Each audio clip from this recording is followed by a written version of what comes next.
السلام علیکم ناظرین، تجلی پروڈکشن کے خصوصی پروگرام میں آپ تمام کا استقبال ہے۔ یہ ایک خصوصی گفتگو کا سلسلہ ہے۔ آئیے اس میں ہم آج بات کرتے ہیں نماز، اس کے اختلافی مسائل اور اس کے حل پر۔ آج ہمارے مہمان ہیں جناب محی الدین غازی صاحب۔ آپ ایک بہت ہی مشہور عالم دین ہیں۔ دنیا کی جو مختلف علماء کی آرگنائزیشنز ہیں انٹرنیشنل سطح پر، آپ اس کے ممبر ہیں، اور کئی جو فقہ کے ادارے ہیں آپ اس کے بھی ممبر ہیں۔ فقہ اور قرآن آپ کے دلچسپی کے موضوعات ہیں، اس پر آپ کی تحقیق چلتی رہتی ہے، اور اسی کے ساتھ ساتھ آپ امت کے جو دوسرے سلگتے ہوئے مسائل ہیں ان کے حل کے لیے آپ ہمیشہ کوشاں رہتے ہیں۔ ابھی حال ہی میں آپ نے ایک بہت ہی منفرد کتاب، ایک یونیک کانسیپٹ پر آپ نے ایک کتاب لکھی ہے، نماز، اس کے مسائل، اختلافات اور ان کا حل، نماز کے اختلافات اور ان کا آسان حل۔ ہم آج ان سے اسی عنوان کے تحت بات کریں گے۔ جناب محی الدین غازی صاحب، آپ کا اس شو میں استقبال ہے۔ ہم سب سے پہلے اس بات کو جاننا چاہتے ہیں کہ آپ نے نماز کے موضوع اس ٹاپک کو کیوں سلیکٹ کیا، جبکہ ہم دیکھتے ہیں کہ مختلف قسم کے اختلافات پائے جاتے ہیں۔ ان سارے اختلافات کے درمیان جو مسلکی ہیں، فقہی ہیں، ان کے درمیان آپ نے نماز کو ہی کیوں اہمیت دی، اسی کو آپ نے کیوں سلیکٹ کیا ہے؟ آپ کا سوال بہت اہم ہے کہ بہت سارے مسلکی اختلافات کے ہوتے ہوئے خاص طور سے نماز کے اختلافات پر یہ کتاب کیوں لکھی گئی ہے۔ دراصل ایک زمانے سے ایک چیز مجھے حیرانی میں مبتلا رکھتی تھی کہ نماز جو کہ امت کے اتحاد کا ذریعہ جسے ہونا چاہیے، اور جو امت کے اتحاد کے لیے کی تعلیم دیتی ہے، جس میں ایک امام کے پیچھے تمام لوگ صف بستہ ہو کر کھڑے ہونے کی روزانہ مشق کرتے ہیں، اور گویا کہ یہ ایک مسجد ایک تعلیم گاہ ہے اور ایک تربیت گاہ ہے اتحاد امت اور اتفاق و یکجہتی کی، تو پھر سارے اختلافات مسجد سے اور نماز ہی سے کیوں جڑے ہوئے ہیں؟ یہ بات بہت زیادہ تشویشناک بھی ہے اور حیران کن بھی ہے کہ امت کے جو مسلکی اختلافات ہیں وہ بازار میں ظاہر نہیں ہوتے، وہ کارخانوں میں ظاہر نہیں ہوتے، وہ تفریح گاہوں میں ظاہر نہیں ہوتے، وہ لوگوں کے گھروں میں ظاہر نہیں ہوتے۔ عام طور سے وہ اگر ظاہر ہوتے ہیں تو وہ مسجد میں اور نماز کے دوران ظاہر ہوتے ہیں۔ تو میں یہ سوچتا ہوں کہ اگر نماز کے اختلافات کو ایڈریس کیا جائے خاص طور سے، اور ان کا ایک حل پیش کر دیا جائے، تو اس کے بعد جو باقی اختلافات ہیں وہ کبھی کبھار ظاہر ہوں گے، وہ اتنا زیادہ امت میں تفرقے کا سبب نہیں بنیں گے۔ جیسے مثال کے طور پر طلاق کا مسئلہ ہے، تو طلاق کبھی اگر کسی نے 3 طلاق دی اور وہ بھی ایک مجلس میں 3 طلاق دے دی، تو اس وقت پھر یہ سوال پیدا ہوگا کہ 3 طلاق ایک مجلس کی وہ 1 ہوتی ہے یا 3 ہوتی ہے۔ لیکن نماز کا معاملہ یہ ہے کہ روزانہ اذان سے لے کر اور سلام پھیرنے تک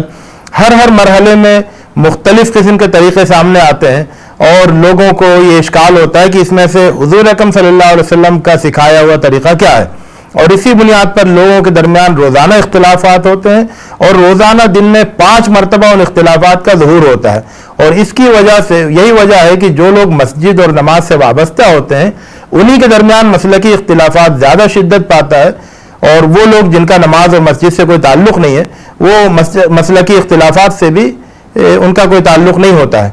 تو یہ چیز مجھے حیران کرتی تھی، اور اسی لیے جب اس مسئلے پر غور کرتے ہوئے اللہ رب العزت کے فضل سے ایک ایسے نقطے تک رسائی حاصل ہوئی کہ جس سے اس مسئلے کو صحیح طور پر ایڈریس کیا جا سکے اور اس کا ایک حل پیش کیا جا سکے۔ ماشاءاللہ، جزاک اللہ۔ آپ نے اس مسئلے کو اس لیے چنا ہے کہ یہ لوگوں کو توڑنے یا جوڑنے کے لیے سب سے اہم ٹول ہو سکتا ہے۔ بالکل بجا ہے، چونکہ نماز اسلام کا ایک اہم ترین ستون ہے اور اس کی اہمیت مسلم ہے، لیکن اس کے باوجود ہم دیکھتے ہیں کہ امت میں اس سلسلے میں کافی سارے اختلافات پائے جاتے ہیں۔ نماز کے مختلف جو ارکان ہیں اس کے سلسلے میں مختلف روایتیں موجود ہیں، تو ان اختلافات پر اور ان کی جو تاریخی روایات حیثیت ہے اس پر آپ کچھ روشنی ڈالیں۔ اصل میں حضور اکرم صلی اللہ علیہ وسلم نے امت کو نماز پڑھنے کا طریقہ سکھایا۔ حضور اکرم صلی اللہ علیہ وسلم نے نماز کے بعض اعمال کو ایک ہی طریقے سے انجام دیا، اور جیسے سجدے 2 مرتبہ کیے، رکوع 1 مرتبہ کیا، اتحیات کو ہمیشہ بنا آواز کے دھیرے پڑھا، درود کو بھی ہمیشہ بنا آواز کے دھیرے پڑھا. تو جن طریقوں کو حضور اکرم صلی اللہ علیہ وسلم نے ایک طرح سے انجام دیا, یعنی جن اعمال کو حضور اکرم صلی اللہ علیہ وسلم نے ایک طریقے سے انجام دیا, وہ امت کو اسی طرح سے منتقل ہوئے اور ان میں کوئی اختلاف نہیں ہوا. لیکن حضور اکرم صلی اللہ علیہ وسلم نے نماز کے بعض اعمال کو یا بہت سارے اعمال کو ایک سے زیادہ طریقوں سے انجام دیا. جیسے التحیات کے الفاظ ہیں, حضور اکرم صلی اللہ علیہ وسلم سے نے مختلف حضور اکرم صلی اللہ علیہ وسلم کے معمول میں التحیات کے لیے مختلف الفاظ حضور اکرم صلی اللہ علیہ وسلم کے معمول میں تھے. اسی طرح سے رفع یدین کا معاملہ ہے کہ حضور اکرم صلی اللہ علیہ وسلم کبھی رفع یدین کرتے تھے رکوع سے اٹھنے اور رکوع میں جاتے وقت, اور کبھی رفع یدین نہیں کرتے تھے.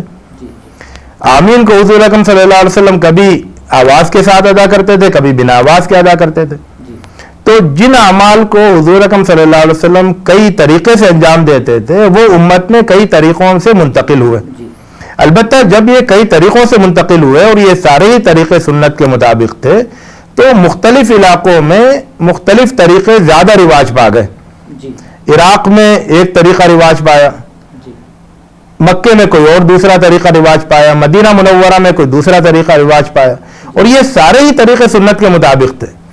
لیکن جب ایک ایک علاقے میں ایک ایک طریقہ رواج پا گیا تو پھر وہاں کے لوگوں نے اسی کو اختیار کیا, وہاں پر پیدا ہونے والے اور وہاں پر پائے جانے والے اماموں نے بھی اسی طریقے پر عمل کیا اور اسی طریقے کو اختیار کیا. یہ ایک فطری عمل تھا طریقوں کے رواج پانے کا. آگے چل کر جب لوگوں نے اپنے اماموں کی اور اپنے طریقوں کی وکالت شروع کر دی تو پھر نوبت پہلے یہاں سے شروع ہوئی کہ کون سا طریقہ افضل ہے, پھر بات اور آگے بڑھتے ہوئے یہاں تک چلی گئی کہ کون سا طریقہ صحیح ہے اور کون سا طریقہ صحیح نہیں ہے, کون سا طریقہ سنت کے مطابق ہے اور کون سا طریقہ سنت کے مطابق نہیں ہے. واقعہ یہ تھا کہ سارے ہی طریقے فضیلت سے بھرپور تھے, سارے ہی طریقے مسنون تھے, سارے ہی طریقے سنت کے مطابق تھے, اور سارے ہی طریقے بالکل درست تھے, اور سارے ہی طریقے حضور اکرم صلی اللہ علیہ وسلم کے معمول کے میں رہے تھے, اور ہر طریقے کا احترام کرنا چاہیے تھا, اور اس بحث میں داخل ہی نہیں ہونا چاہیے تھا کہ کون سا طریقہ کس طریقے سے افضل ہے. لیکن یہ بحث ہوئی اور بحث ہوتے ہوتے بہت دور تک چلی گئی, اور یہیں سے اختلافات میں شدت آنے لگی, اور یہ صورتحال پیدا ہوئی کہ ایک ہی عمل کو کہ ایک طریقے کو ایک فریق مکروہ کہتا تو دوسرا طریقہ اسی کو سنت کہتا. کہ ایک گروہ کہتا کہ رفع یدین کرنا جو ہے وہ سنت ہے,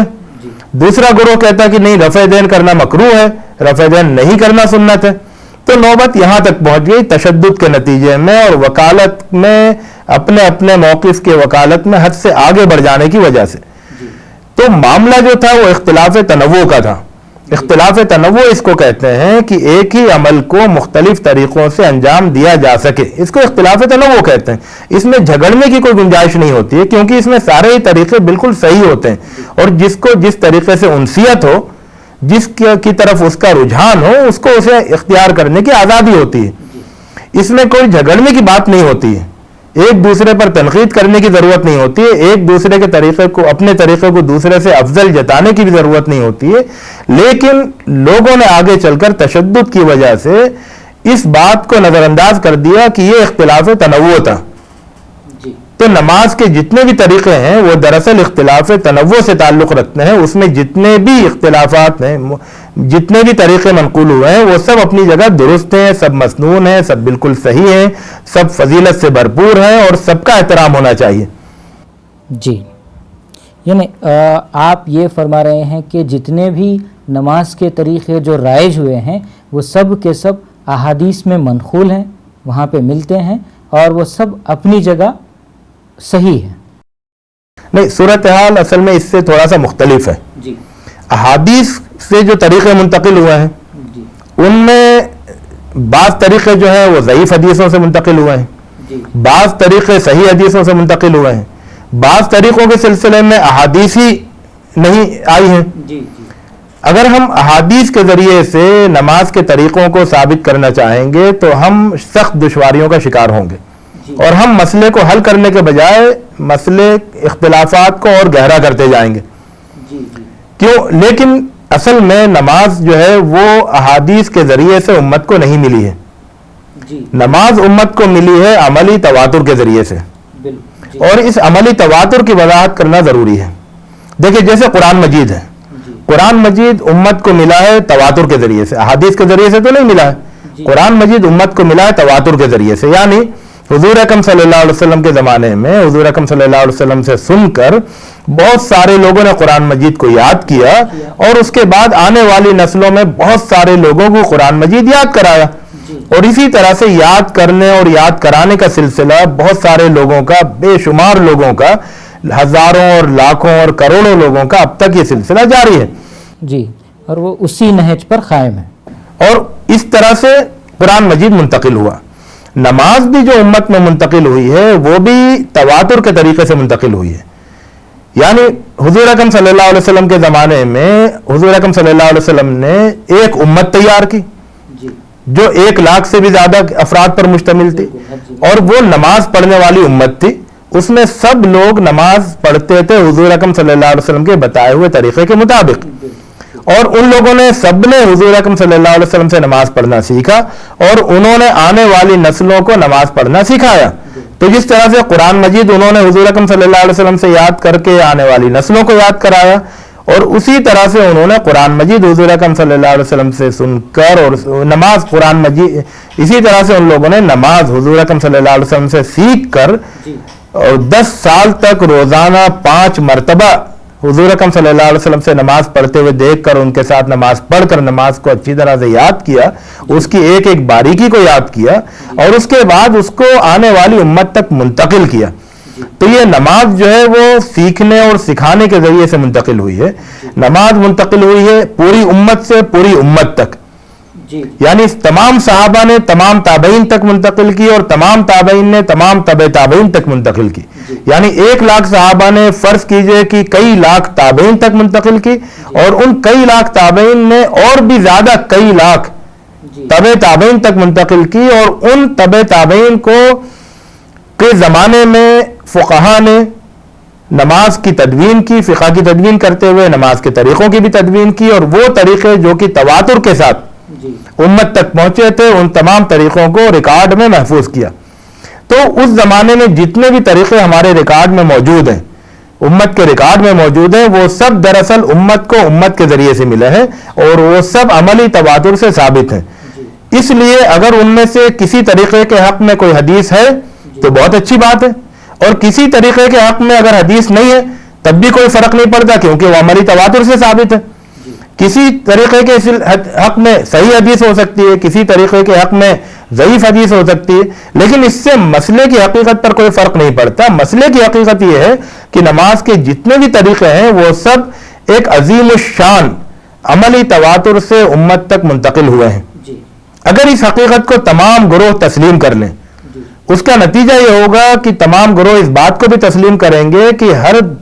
ہر گروہ جس طریقے پر نماز پڑھتا ہے وہ نماز حضور اکرم صلی اللہ علیہ وسلم کے طریقے کے مطابق ہے.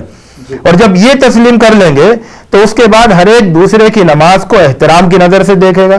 اس کو سنت سمجھے گا. جس طرح سے اپنی نماز کا احترام کرتا ہے اس طرح سے دوسرے کی نماز کا احترام کرے گا. جس طرح سے اپنی نماز کو مسنون سمجھتا ہے اسی طرح سے دوسرے کی نماز کو مسنون سمجھے گا. اور اس طرح سے ایک ہی مسجد کے اندر مختلف طریقوں سے نماز پڑھنے والوں کے درمیان ایک اتحاد اور ایک اتفاق کی کیفیت پیدا ہوگی. اور یہ اتحاد اور اتفاق دوسرے مسلکی اختلافات پر بھی ایک اچھا اور مثبت اثر ڈالے گا. اور اس طرح سے ایک امت تیار ہوگی مسجد کی تربیت گاہ کے اندر اور نماز کی تربیت کے ذریعے اور نماز کی اتحاد کی تعلیم کے ذریعے سے, جو کہ واقعی معنوں میں اتحاد کے علمبردار ہوگی. تو یہ جو کنسپٹ ہے, یہ جو نظریہ ہے عملی تواتر کا, اختلاف تنوع کا, یہ نظریہ دراصل یہ ہے کہ نماز کے جتنے بھی طریقے ہیں وہ سب اختلاف تنوع سے تعلق رکھتے ہیں, اور نماز کے جتنے بھی طریقے ہیں وہ سب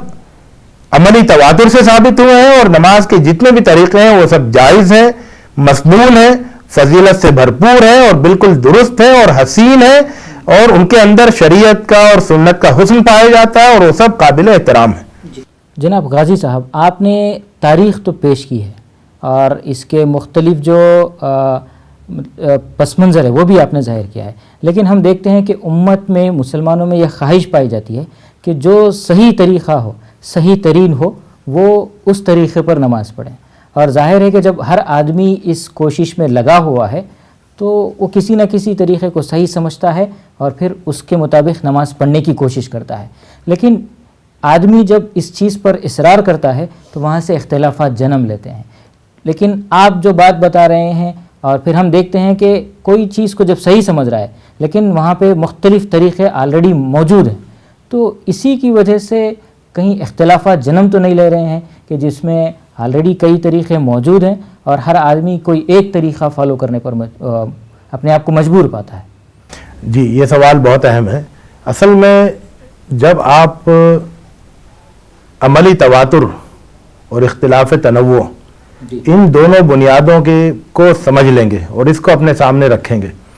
تو پھر آپ کو یہ ماننا پڑے گا کہ نماز کے جتنے بھی طریقے ہیں وہ سب صحیح ہیں. یہ صرف اتنا نہیں کہ میرا طریقہ صحیح ہے کیونکہ وہ عملی تواتر سے ثابت ہے، لیکن آپ کا بھی طریقہ صحیح ہے کیونکہ وہ بھی عملی تواتر سے ثابت ہے. جب ہم یہ مان لیں گے تو پھر اختلافات جنم لینے کے بجائے اختلافات ختم ہو جائیں گے. نمازوں کے طریقے نہیں بدلیں گے، آپ اپنے طریقے پر نماز پڑھیں گے، میں اپنے طریقے پر نماز پڑھوں گا، لیکن مجھے بھی یہ اطمینان رہے گا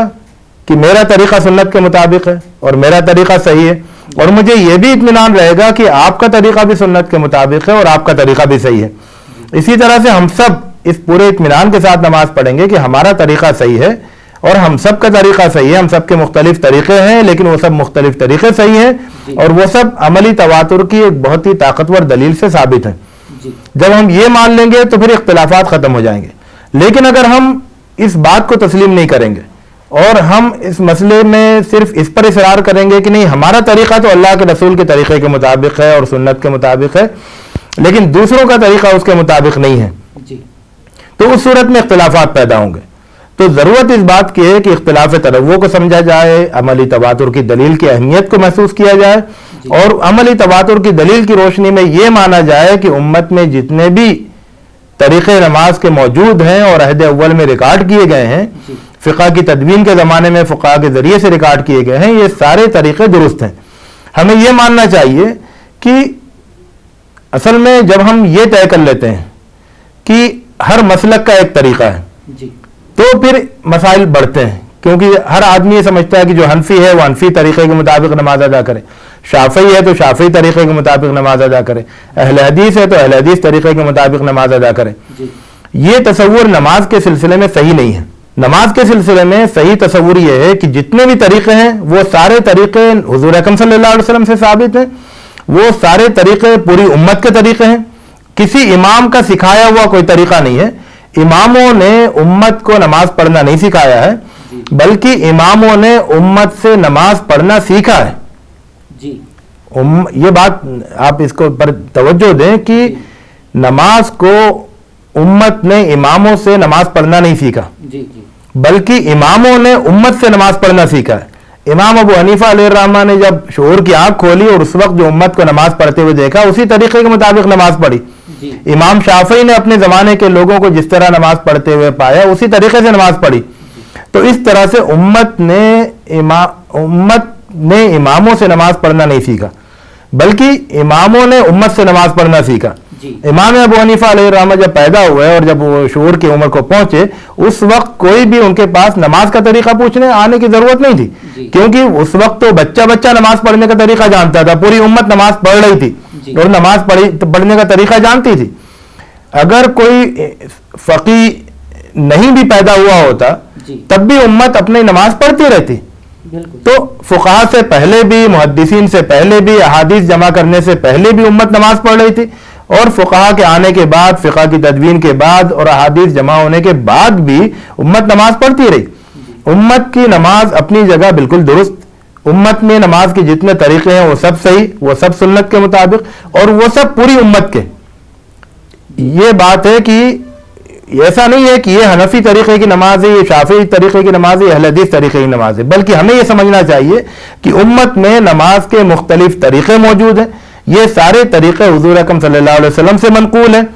اور ان طریقوں اور کوئی بھی فرد کسی بھی نماز میں جس طریقے پر چاہے عمل کر لے. یعنی ایسا ہو سکتا ہے کہ آپ مغرب کی نماز پڑھیں تو اس میں رفع یدین کریں، آپ ہی جب عشاء کی نماز پڑھیں تو اس میں رفع یدین نہیں کریں، آپ ہی جب مغرب کی نماز پڑھیں تو اس میں آمین زور سے کہیں، اور آپ ہی جب عشاء کی نماز پڑھیں تو اس میں آمین دھیرے سے کہیں۔ میرے کہنے کا مطلب یہ ہے کہ نماز کے جو طریقے ہیں وہ سب چونکہ سنت کے طریقے ہیں اور چونکہ وہ سب عملی تواتر سے ثابت ہیں اور چونکہ وہ سب درست ہیں، اس لیے ان سب طریقوں پر ہر امتی کو عمل کرنے کا حق حاصل ہے۔ یعنی آپ یہ کہہ رہے ہیں کہ یہ عملی تواتر یعنی حضور صلی اللہ علیہ وسلم سے صحابہ نے سیکھا، صحابہ سے تابعین نے، تابعین سے تبع تابعین نے، اور پھر بعد کی نسلوں نے جو سیکھا ہے، یہ ایک چین سسٹم ہے، اور نماز کا سلسلہ ان سارے لوگوں سے ثابت ہے، اور اس میں یعنی یہ بات نہیں کہی جا سکتی کہ فلاں طریقہ ثابت نہیں ہے یا غلط نہیں ہے، کیونکہ یہ پہلے سے ہی یعنی فقہا اور محدثین کے زمانے سے پہلے سے رائج ہے۔ آپ اس چیز کو پیش کر رہے ہیں، اور عملی تواتر اسی چیز کا نام ہے کہ لوگ کنٹینیوسلی اس کو کرتے آ رہے ہیں، اور یہ ان تمام طریقوں کے صحیح ہونے کی سب سے بڑی دلیل ہے۔ جی، یہ جو چیز آپ پیش کر رہے ہیں، کیا یہ جو پوائنٹ ہے یہ اس سے پہلے بھی پایا جاتا تھا، یا پھر یہ ہم دیکھتے ہیں کہ آج نماز کے بارے میں جو اختلافات ہیں اس کو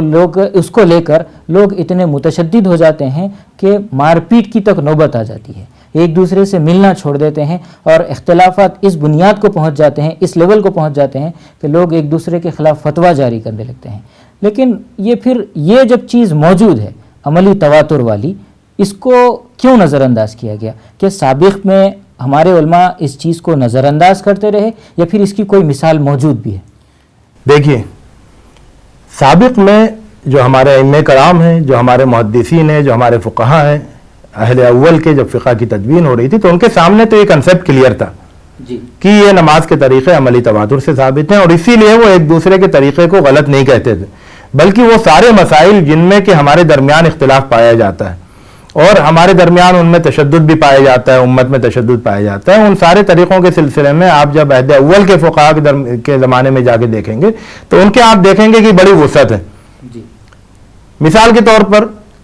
نماز کے بعد نماز میں رکوع کے بعد ہاتھ چھوڑ کے کھڑا ہونا یا ہاتھ باندھ کے کھڑا ہونا، اس میں بہت شدید اختلاف پایا جاتا ہے امت کے مختلف لوگوں اسے قیام کا حصہ مان کر۔ لیکن امام احمد ابن حنبل رحمۃ اللہ علیہ سے پوچھا تو انہوں نے کہا کہ جس کا جی چاہے چھوڑ دے اور جس کا جی چاہے ہاتھ باندھ کر کھڑا ہو۔ آپ جانتے ہیں کہ اقامت کے دوران کس وقت کھڑا ہوا جائے، اقامت کے وقت اس پر کتنا اختلاف ہے کہ اقامت کے شروع میں کچھ لوگ کھڑے ہوتے ہیں، کچھ لوگ حی علی الفلاح کا انتظار کر کے اس وقت کھڑے ہوتے ہیں۔ لیکن ہم امام مالک رحمۃ اللہ علیہ کے یہاں دیکھتے ہیں کہ وہ کہتے ہیں کہ جب جس کا جی چاہے، جس کی سہولت ہو، اپنی سہولت کے حساب سے کھڑا ہو۔ اس طرح سے ہم دیکھتے ہیں کہ مختلف مسائل میں عہد اول میں بڑی گنجائش پائی جاتی تھی، بڑا توسع پایا جاتا تھا، اور اختلاف تنوع کا تصور تھا۔ امام ابن عبد البر رحمۃ اللہ علیہ نے تو بہت واضح طور پر یہ بات کہی ہے کہ نماز عملی تواتر سے امت کو پہنچی ہے، اس میں عوام اور خواص سب برابر ہیں، سب نے یکساں طور پر سیکھا اور سب نے یکساں طور پر آنے والی نسلوں کو سکھایا، اور اس میں جتنے بھی طریقے ہیں وہ بغیر کسی فضیلت کے، بغیر کسی ترجیح کے سب مسنون ہیں اور سب کے سب درست ہیں۔ یہ بات امام ابن عبد البر رحمۃ اللہ علیہ نے بھی لکھی ہے، اور یہ بات مختلف طریقوں سے دوسرے فقہا کے یہاں بھی مختلف عبارتوں سے اس سے ملتی جلتی بات مل سکتی ہے ہمیں۔ جی، آپ نے یہ بات تو ٹھیک ہے کہ پہلے سے ہی یہ رائے پائی جاتی ہے کہ نماز کے جو مختلف طریقے ہیں وہ اپنے آپ میں صحیح ہیں، جو آدمی جس طریقے کو اپنانا چاہتا ہے وہ اپنا سکتا ہے، اور اس میں اس بات کو لے کر کوئی جھگڑا یا پھر جو ہے سو تشدد اختیار کرنے کی کوئی بنیاد ہم کو نہیں ملتی۔ لیکن اس کے پیچھے کیا حکمت ہو سکتی ہے کہ نماز چونکہ اسلام کے بنیادی ارکان میں سے ہے، ایمان کے بعد جو سب سے بڑا تقاضا ہے وہ نماز کا ہے، تو پھر اس کے اندر اتنے سارے اختلافات کا پایا جانا، یہ اس کے اندر کیا حکمت ہو سکتی ہے؟ کیونکہ اسلام کا کوئی حکم ایسا نہیں ہے جس کے اندر حکمت نہ پائی جاتی ہو، یہ بنیادی رکن ہے، اور اس میں اتنا اختلاف پایا جانا، اس کے اندر کیا حکمت ہو سکتی ہے؟ دراصل نماز جو ہے وہ قلبی کیفیات کے اپنے عمل کے ذریعے اظہار کا نام ہے۔ آدمی کے اندر قلب کے اندر کیفیات ہوتی ہیں جن کا وہ اظہار اپنے عمل سے کرتا ہے۔ اس میں انسان کی مختلف کیفیات ہوتی ہیں، اور ان کیفیات کے مطابق اس کی عمل سے اس کا اظہار ہوتا ہے۔ امام نووی علیہ رحمہ کہتے ہیں کہ حضور اکرم صلی اللہ علیہ وسلم کے مختلف احوال ہوتے تھے نماز کے سلسلے میں، اور وہ کبھی اس طریقے کو اختیار کرتے تھے اور کبھی اس طریقے کو اختیار کرتے تھے. اس میں اس گنجائش میں امت کے لیے بڑی سہولت بھی ہے. اس میں نماز کی جو کیفیت ہے اس کی بھرپور طریقے سے ادائیگی بھی ہو سکتی ہے. کبھی انسان کی کیفیت یہ ہوتی ہے کہ وہ ناف کے نیچے ہاتھ رکھتا ہے, کبھی انسان کی کیفیت یہ ہوتی ہے کہ وہ ناف کے اوپر ہاتھ رکھنا پسند کرتا ہے, کبھی اس کو محسوس ہوتا ہے کہ ہاتھ بغیر باندھے کھڑے ہو کے اس کو زیادہ لطف ملتا ہے عبادت کا, کبھی وہ رفع دین کرتا ہے, کبھی وہ رفع دین نہیں کرتا ہے, اور دونوں چیزیں اس کے اندر کی قلبی کیفیت کا اظہار کرتی ہیں. کبھی وہ آمین زور سے کہتا ہے, کبھی وہ آمین دھیرے سے کہتا ہے. یہ ساری چیزیں جو ہیں وہ دراصل نماز کے جو مختلف احوال ہیں ان کی ترجمانی کرتی ہیں, اور ان کے اندر جو گنجائش حضور اکرم صلی اللہ علیہ وسلم نے رکھی ہے اس گنجائش کی بڑی حکمت ہے, اور اس گنجائش سے امت کو بہت فائدہ حاصل ہوتا ہے. یہ گنجائش کو باقی رکھنا ہی دراصل سنت ہے کہ حضور اکرم صلی اللہ علیہ وسلم نے جن نماز کے جن طریقوں میں ایک سے زائد طریقوں سے کرنے کی گنجائش رکھی ہے, وہ گنجائش اپنے آپ میں اللہ رب العزت کی بہت بڑی رحمت ہے. اس کے اندر وسعت ہے اور کشادگی ہے, اور اس گنجائش کی حفاظت کرنا اور اس گنجائش کو تنگی میں تبدیل کرنے کے بجائے گنجائش کو اسی گنجائش کی صورت میں باقی رکھنا, یہ سنت رسول کی اتباع کا تقاضا ہے. جناب غازی صاحب, آپ نے یہ جو بات کہی ہے کہ بعض نماز کے جو طریقے ہیں اس کا ذکر احادیث میں ملتا ہی نہیں ہے, بلکہ وہ عملی تواتر کے ذریعے سے ہی ثابت ہیں. اس پہ کچھ روشنی ڈالیں, کچھ مثال کے ذریعے سے پیش کریں کہ یہ طریقہ جو چلا آ رہا ہے یہ اس کی کیا اہمیت ہے. دیکھیں, مثال کے طور پر التحیات کو زور سے پڑھنا ہے یا دھیرے سے پڑھنا ہے, اس کے سلسلے میں ہمیں کوئی حدیث نہیں ملتی ہے, لیکن اس کے باوجود سب کا اس پر اتفاق ہے کہ اس کو دھیرے سے پڑھنا ہے بنا آواز کے. اور اس کے سلسلے میں اس کی دلیل کے لیے شافعی فقہا, حنبلی فقہا, دیگر فقہا یہ کہتے ہیں کہ اس کی دلیل یہ ہے کہ بنقل وذالک بنقل الخلف عن السلف, کہ آنے والی نسلوں نے گزرنے والی نسلوں سے, اگلی نسلوں سے اس کو اسی طرح سے سیکھ کر سکھایا ہے اور اسی طرح سے منتقل کیا ہے. اسی طرح ہم یہ دیکھتے ہیں کہ اب رکوع کے بعد جب ہم کھڑے ہوتے ہیں تو ہاتھ باندھنا ہے یا ہاتھ چھوڑنا ہے, اس کے سلسلے میں ہمیں کوئی حدیث نہیں ملتی. کوئی حدیث سے ہمیں اس سلسلے میں واضح رہنمائی نہیں ملتی کہ حضور اکرم صلی اللہ علیہ وسلم کیا کرتے تھے, یا صحابہ کرام کیا کرتے تھے رضوان اللہ تعالی علیہم اجمعین, یا تابعین کیا کرتے تھے. لیکن فقہا میں اور امت میں دونوں طریقے رائج ہیں. بہت سارے لوگ ہاتھ چھوڑ کے پڑھتے ہیں اور کچھ لوگ ہاتھ باندھ کے پڑھتے ہیں. اگر کوئی یہ سمجھتا ہے کہ ہاتھ باندھ کر پڑھنا ہی سنت ہے, ہاتھ چھوڑ کر پڑھنا بدعت ہے یا خلاف سنت ہے, تو وہ غلطی پر ہے. اسی طرح سے اگر کوئی یہ سمجھتا ہے کہ ہاتھ چھوڑ کر نماز پڑھنا سنت ہے اور ہاتھ باندھ کر پڑھنا بدعت ہے یا خلاف سنت ہے, تو یہ بھی غلط ہے. صحیح بات یہ ہے کہ اگرچہ اس سلسلے میں کوئی حدیث موجود نہیں ہے, لیکن امت کا عملی تواتر اور اب تک جو امت نماز پڑھتی آئی ہے اس سے یہ ثابت ہوتا ہے کہ دونوں طریقوں سے نماز پڑھی جا سکتی ہے. جیسا کہ امام احمد ابن حنبل رحمۃ اللہ علیہ نے کہا کہ دونوں طریقوں سے نماز پڑھی جا سکتی ہے.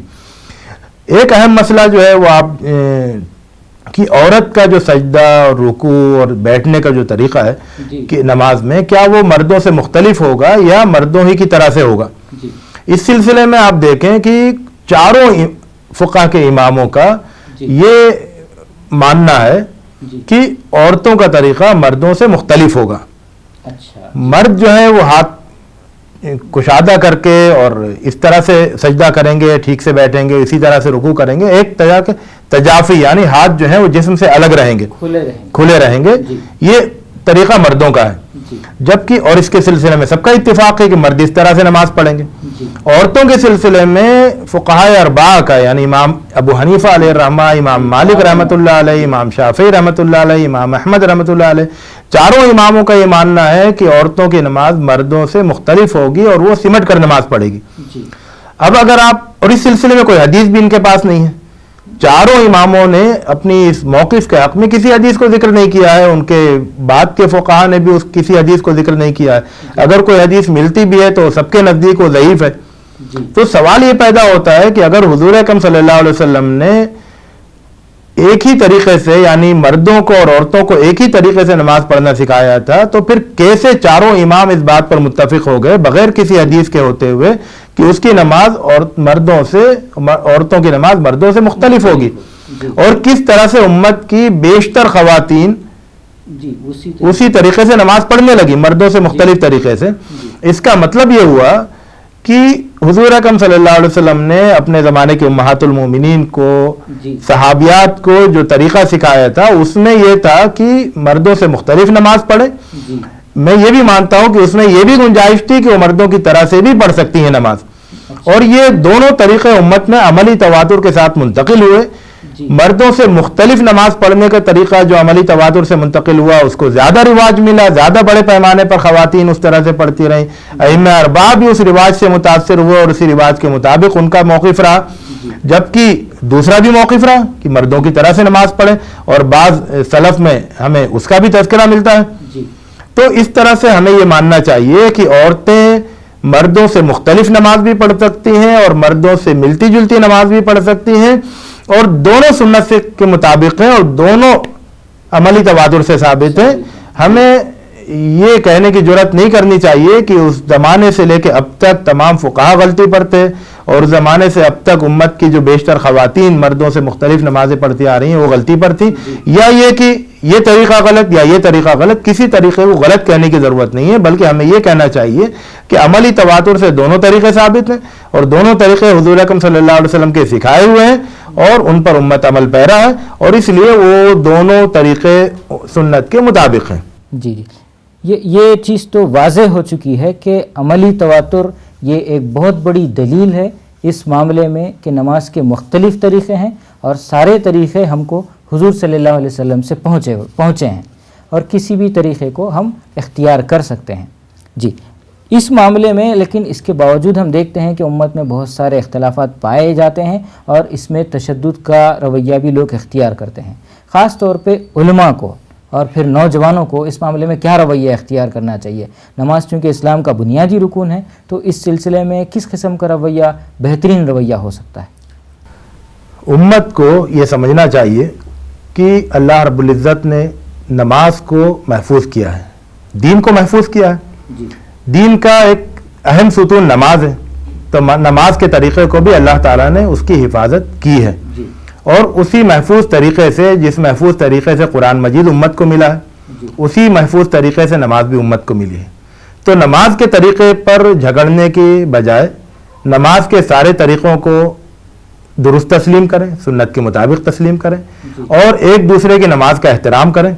ایک دوسرے کی نماز کو غلط نہیں قرار دیں. اختلاف تنوع کے تصور کو لوگوں کو سمجھائیں. لوگ اختلاف تنوع کو بھی اختلاف تضاد سمجھنے لگے ہیں. اختلاف تنوع کا مطلب یہ ہوتا ہے کہ سب طریقے صحیح ہیں, کوئی بھی طریقہ اختیار کر لو. اختلاف تضاد کا مطلب یہ ہوتا ہے کہ ایک صحیح اور ایک غلط ہے.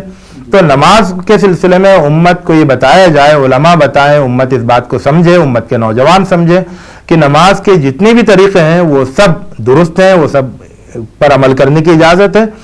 اور نماز کے طریقے سے آگے بڑھ کر نماز کے طریقے کے بارے میں یہ مان لیں کہ اللہ تعالیٰ نے ان کی حفاظت کی ہے, یہ محفوظ ہیں, اور اس لیے ان کی تصحیح کی کوشش نہیں کریں اور ان کے سلسلے میں ایک دوسرے سے جھگڑے نہیں, ایک دوسرے کے سلسلے میں اپنے دل میں گنجائش پیدا کریں. یہ مانیں کہ اصل اتباع سنت اس گنجائش کو باقی رکھنا ہے جو گنجائش حضور اکرم صلی اللہ علیہ وسلم نے امت تک منتقل کی. اور اب طریقے سے آگے بڑھ کر نماز کی جو روح ہے اور نماز کی جو کیفیت ہے اس پر توجہ دیں. نماز کس طرح سے قرب الہی کا ذریعہ بنے, نماز کس طرح سے اتحاد امت کی تعلیم کا ذریعہ بنے, اور نماز کس طرح سے امت کی تشکیل, امت کی تیاری اور امت کی تربیت کا ذریعہ بنے. نماز کے ذریعے سے کس طرح امت اپنی عظمت رفتہ کو دوبارہ حاصل کرے, اور نماز کے ذریعے سے کس طرح سے مردان کار تیار ہوں, اور نماز کے ذریعے سے کس طرح سے اللہ رب العزت کی رضا کو حاصل کیا جا سکے. پوری توجہ امت کے نوجوانوں کی, امت کے علماء کی, امت کے عوام اور خواص کی اس پر مرکوز ہونی چاہیے, اور طریقوں کے سلسلے میں یہ اطمینان سب کو حاصل کر لینا چاہیے کہ سارے طریقے درست ہیں, سنت کے مطابق ہیں اور صحیح ہیں. یہ اس طریقے سے ہم اتحاد امت کی ایک بہت بڑی منزل سر کر لیں گے, اور ہم نماز کے ذریعے سے امت کی نشأت ثانیہ اور امت کی دوبارہ عروج کے راستے کو کی منزل کو انشاءاللہ حاصل کر سکیں گے. جزاک اللہ. جناب غازی صاحب, آپ نے ایک مسئلے کی حل کی طرف ایک انتہائی اہم ترین کوشش کی ہے, اور عملی تواتر, اختلاف تنوع, یہ دو چیزیں آپ نے جو پیش کی ہیں امید کرتے ہیں کہ امت اس معاملے کو سمجھے گی اور اس کے ذریعے سے نماز کے جو اختلافات ہیں ان کو حل کرنے کی کوشش کرے گی۔ ہم اللہ تعالیٰ سے دعا کرتے ہیں کہ آپ کی جو تحقیق ہے اس کو مزید بڑھاوا ملے اور اس کے ذریعے سے امت کے مسائل حل ہوں۔ ہم آپ کا شکریہ ادا کرتے ہیں کہ آپ نے اس موضوع پر ہمارے ساتھ گفتگو کی ہے۔ جزاک اللہ۔ السلام علیکم۔